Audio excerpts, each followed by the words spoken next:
The final stage of La Vuelta and 2025's last Grand Tour.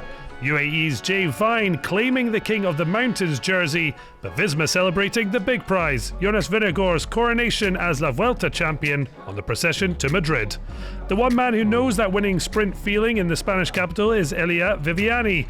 The Italian will look to overcome Jasper Philipsen if he's to rediscover that sensation. Madrid is one of the best wins of my career. I mean, special place. The ceremony after a Grand Tour is always a special feeling. So, as I said at the start of this Vuelta, the first one and the last one was a special one for the sprinter, because the first one it was the red jersey in Turin in Italy, and this one for any other reason.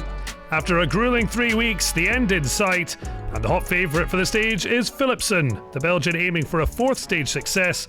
Win or lose, the 27-year-old wants to celebrate after his only previous Vuelta finish 5 years ago.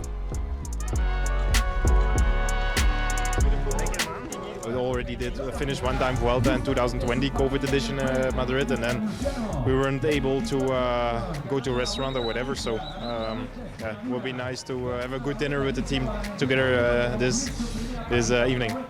It's not a foregone conclusion, as Philipsen's teammate Caden Groves can attest. The Australian won from the breakaway in 2023's finale, food for thought for those in the peloton.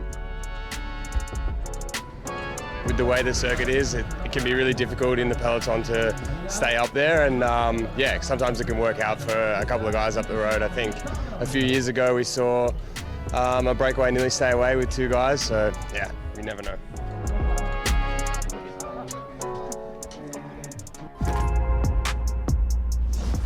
Away from the metropole of Madrid, the race starting in the town of Al Pardo as they travel south before entering the urban jungle of Madrid. A virtually flat 111.6 kilometre route, meaning the likeliest outcome is the fast men being let loose.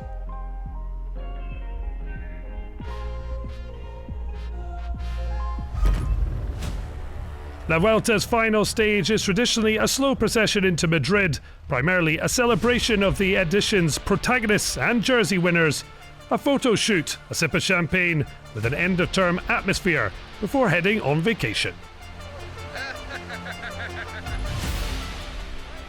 For the occasion, Visma Lease Bike wore special black jerseys with red accents, honouring overall winner Jonas Vingegaard, a first title won in Madrid. At 82 kilometres from the finish, the peloton finally entering the Spanish capital, hosting La Vuelta's finale for the 80th time. The pace began to rise as they approached the first of 9 scheduled circuits before a decisive 10th. The pace picked up as the peloton prepared to get down to business, heading towards a first crossing of the finish line that ultimately would not happen. Due to demonstrations in the streets of Madrid, the race cut short. The riders made clear any issues they'd refuse to continue. That's what transpired. The 2025 Vuelta ended here.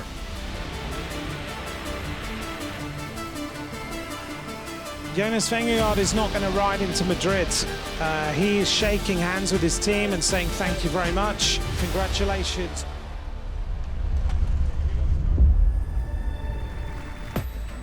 Vingegaard's first Vuelta victory and his first red jersey. Joao Almeida and Tom Pidcock completing the top 3. Mads Pedersen secured his second Vuelta green jersey, Jay Vine successfully defended his polka dot jersey from last year, and Matthew Riccatello crowned the best young rider of this edition. La Vuelta back in 2026 as we await an exciting Grand Départ from Monaco.